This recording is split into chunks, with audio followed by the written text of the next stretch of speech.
Hello and welcome to our daily sketching routine. It is Sunday, February 9th, 2025, and today's topic will be perspective in figure drawing. And before we begin, welcome back. If you're returning, welcome. If you're new to the channel, I sketch and post every day, and I use timers to stay focused and build a habit. So you can use these videos to help you build a habit or for ideas. So I started a 10-minute timer. I'll post a link to yesterday's video, but all week I've been doing a figure drawing deep dive, and all of these videos will be in the figure drawing playlist.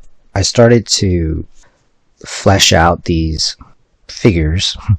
So this is about figure drawing from imagination, and also figure construction.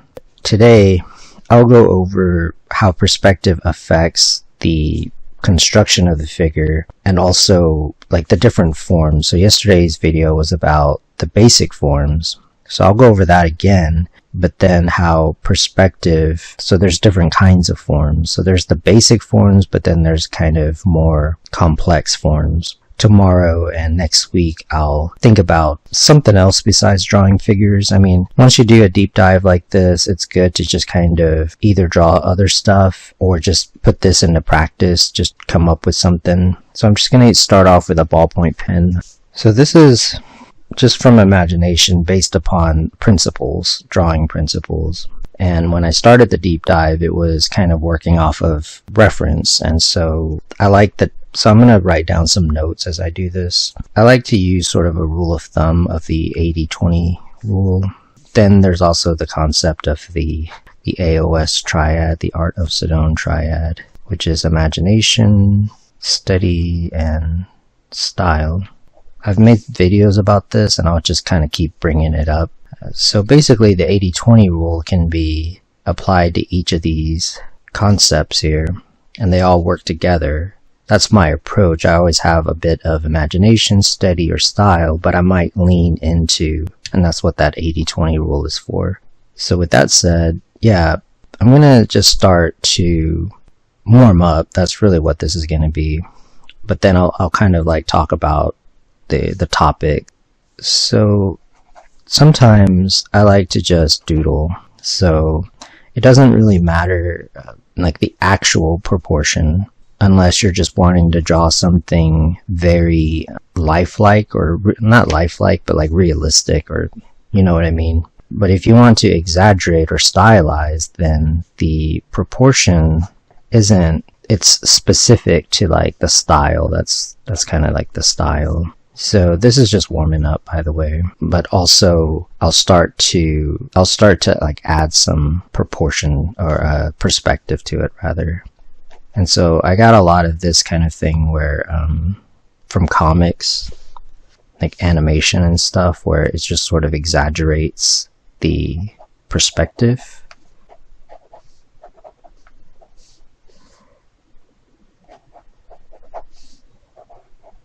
Sort of this kind of thing. I mean, I feel like it's overdone. I mean, I think it was cool when it was first sort of becoming popular, but then I think it's kind of overdone, and I think it can be sort of a cover-up for drawing, basically. Like, I think anything in drawing can be sort of a cover-up, as I'm calling it. Like, if you draw something too stylized all the time, you never really know how to draw the more realistic version of it. And vice versa, if you draw stuff realistic all the time and not know how to stylize it. So I just wanted to get warmed up, but that's sort of the basic concept of foreshortening, where something is coming towards you, and perspective, which is basically the same kind of thing. I'm not going to look up the exact definitions, but it kind of goes under the idea of perspective. Today's video isn't really about how to do backgrounds, but just like real quick. So for example, if there's perspective in the background,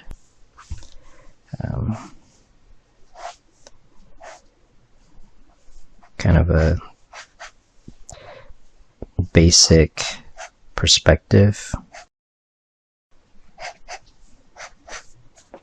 One, I started with proportion is because you kind of need to know the proportion of a person, like a figure or whatever it is that you're drawing.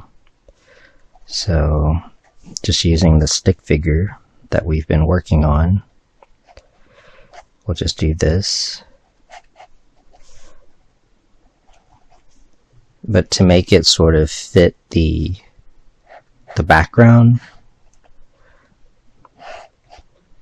then the figure is built upon the same perspective.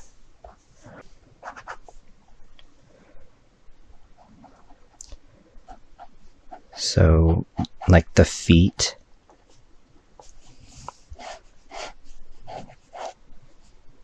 is in perspective. And then foreshortening is like when the foot comes towards us, or when the hand is coming towards us, kind of like this.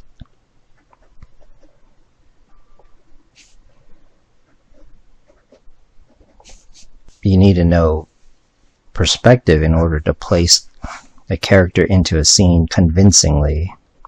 And it doesn't really matter like the style of the character. The perspective is still there.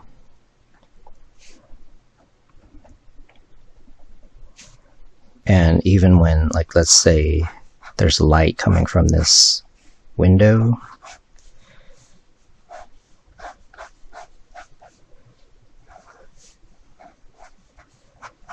kind of thing, you still need to know perspective for the light and like the shadow. Let's say it's casting a shadow.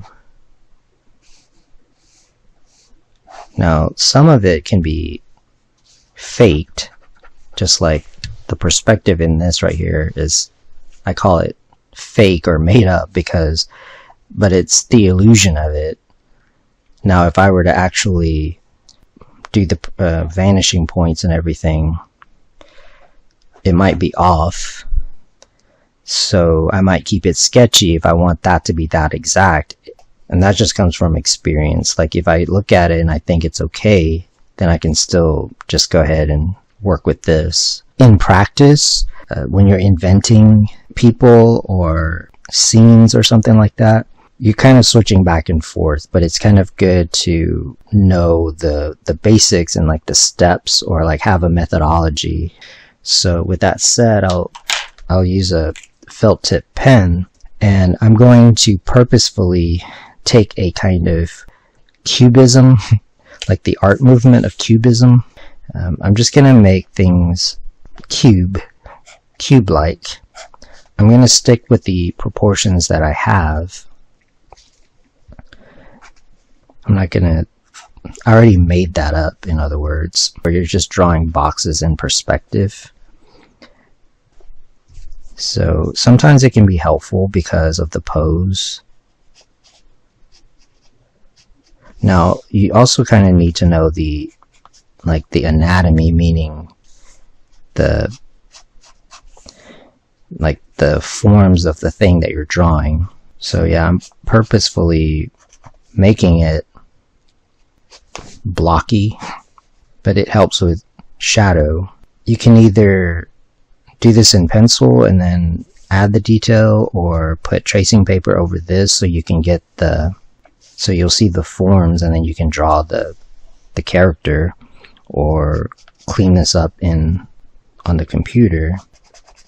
It's helpful with the perspective, of course, and also the lighting of it, because it's easier to visualize the planes. And then also the joints I usually just kind of keep, and like the hands and stuff, I usually just keep as circles, and then I'll just make adjustments. So yeah, you could use a pencil, but you can see that it helps to place it in perspective. So you could have perspective lines, but then that's kind of where proportion helps. So for example, if I decide that this is like this, then I would just keep the proportions, and then it would just be in perspective, because that's basically what it is. It's just the proportion. So basically I just adjusted the proportions. This is like those robots, what is it, Rock'em Sock'em robot. So for this one, same thing with like fingers and stuff. It could help to, but notice that the proportions have to be correct before I start to go in with this cube form.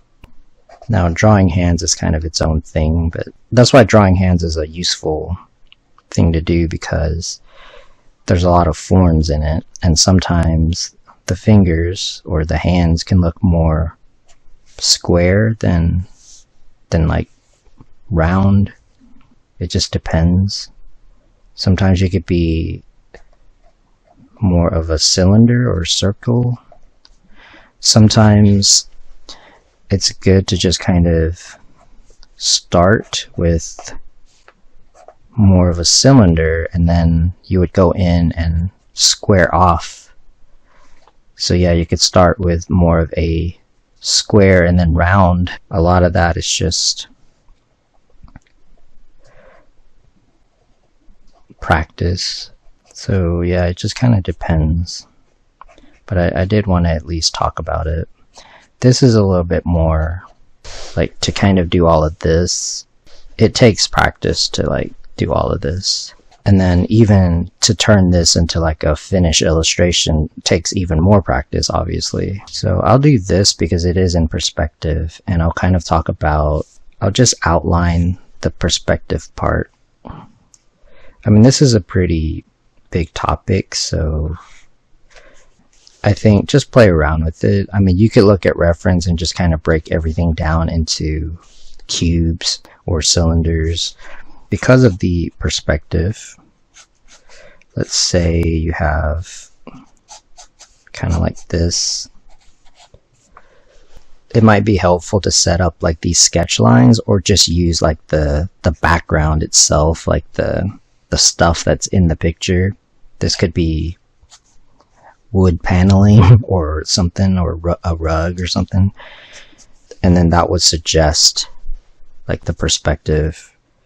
So then you would just place, again, you would need to know how to draw like that mannequin, but you would place the heel, because that's what's standing on the ground.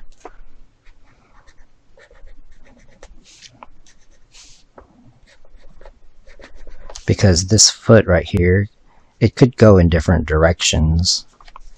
Like, it doesn't have to be in that position. So you can see that just to place a figure in here, it helps to kind of know this part. So that's like the perspective part. And without the background, it may not matter. But like if I just drew the figure first, so maybe I could do that real quick as we start to wrap up things. So let's say I draw a figure. I'm just gonna make it, it just depends on like what you're wanting to draw. So if I know like I'll probably have some kind of background, like scenery or something, and we'll draw it in a different pose. So I might want to draw a character that is sitting down on something. So it could be,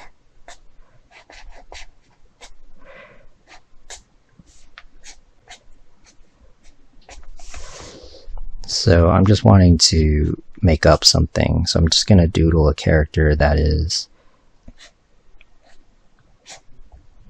I mean, they could be sitting under a tree, I guess, now that I'm doing this. So this implies some kind of perspective since they're sitting on something. And I just started with a doodle. But now that I have something, I might want to be more it, which helps with lighting because it gives me like the planes.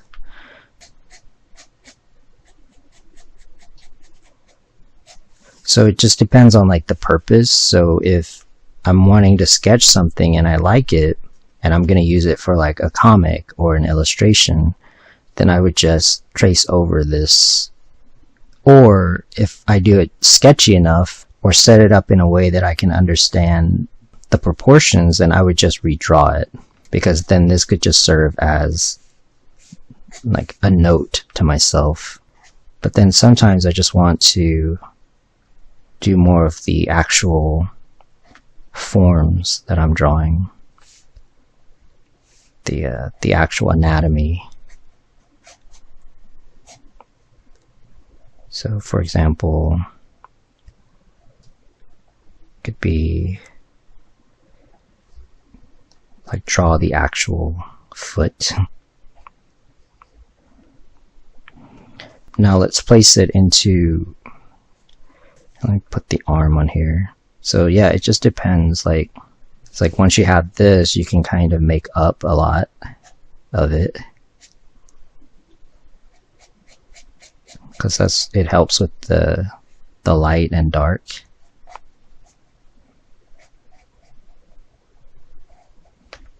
And sometimes if I know like this is the shadow part, I already know I can sort of fix things in the shadow area. So here's a good example. Like if you want to place the background, that's where the perspective will come in handy. And then with poses like this, a lot of times there's going to be foreshortening. So things will be hidden. That's like the idea. Sometimes the head could be more square. I mean, sometimes thinking about it as like a cube can help with the shading.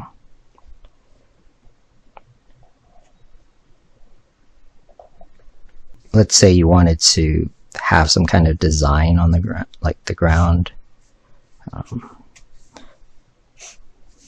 Then you would just use the figure to like.